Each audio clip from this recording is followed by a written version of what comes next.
Not out of the woods yet, but a step in the right direction from yesterday, obviously. The overhangs were obviously the Fed. We still have to wait and see what happens out of the G20 meeting this weekend. That's a key thing to look forward to. And the last thing that we're looking for is some stability in oil prices, because oil's been down, I don't know, take a number, 30% now in the last few weeks. Supply, Mike. That's oversupply. Well, exactly right. Is that oversupply. right? No, it's oversupply right now. But if it starts to go down in that 50% down range, then you have to start thinking about demand. And that means a weaker global economy. So that's something which is still kind of out there for us right now. Bearish. I'm trying to remember last time, Ed. You're bearishly bullish. Barely, B-E-A-R, barely bullish. Barely bullish, Still the same? Still the same. So we liked U.S. stocks all year, still do, and even though the returns are not what they were, we've still got positive numbers out of the U.S. where most other asset classes are negative. I do start to worry a little bit about next year's earnings, but I continue to think that we are not yet going to move into a bear market. We're still going to be kind of work our way higher.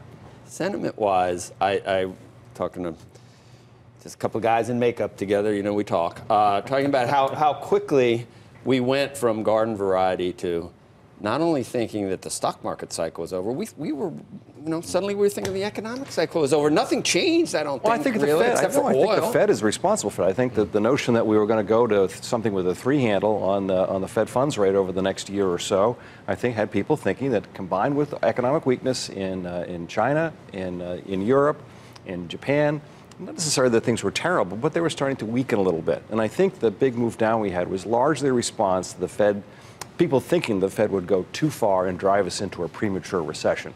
So with the comments yesterday, I think that takes that off the table a little bit. We're starting to see that consumers, when they're looking at things, they don't go, well, 10 years ago, 7%, I really thought that was a low rate for my mortgage. Now, if it goes from 2 to 3.5, suddenly they notice. So maybe that question is being answered. Is it the absolute level of rates or the relative level of where we've been that dictates consumer? And does a short-term pullback last for a longer time? Right. All of them, the consumer doesn't want high rates, right? Well, also, I think you have to say to yourself, we had essentially 0 rates for many years in the United States and around the developed world, and yet nothing happened on the inflation front. So there's something different. I think demographics have a lot to do with it. There's something different about the world today compared to what it's been on average for the last 50 or 100 years. So I think that the way people are going to respond to going up to a 2.5% or 3% is going to be much more dramatic than it would be if the same thing had happened several years ago. But is that a long-lasting effect, or is that something where there's sticker shock and then you get over it because you have to buy a house or you have to buy a car? I think it's going to be with us for a while. I think we already did see, even though rates only went up modestly, a pretty substantial response in the housing market and other interest-sensitive sectors. So I think that I think the chairman is right that we're close to neutral.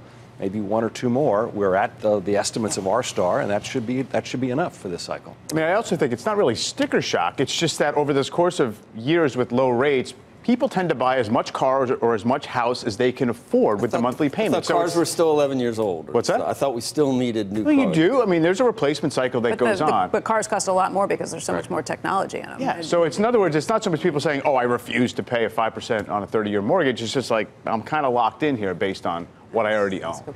Why shouldn't we think that, okay, I was recalibrating multiples based on 3.5% terminal rate? Yeah. Now that may not be there, so why can't I feel more comfortable now that multiples have come down?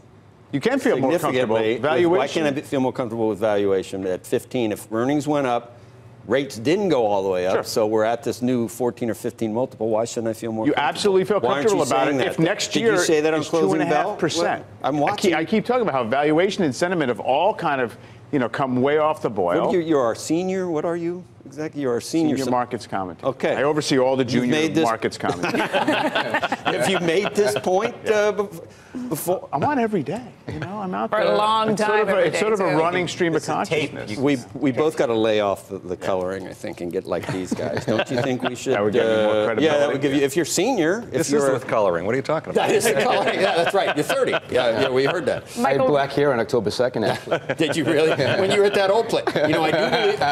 I listened to you, and I think people at home are saying he is from Boston. I am. Yeah, I got that much. All right. Go ahead. You have a. Well, just Michael, very quickly, we're going to talk to Eamon Javers in just a minute about what's coming up with the G20 this weekend. And this was one kind of hurdle out of the way for the markets. Does this embolden the president to go ahead and say, I'm going to stay tough on trade because the market's already come back up? Or you think he's still looking potentially to try and get some sort of a bridge to an agreement out of this weekend? I think it's, the stock market is a report card for President Trump. So I think he'd like to get something done, at least a truce over the weekend. I don't see anything concrete coming out of this because I just think they have a lot of work to do, especially in the intellectual property area.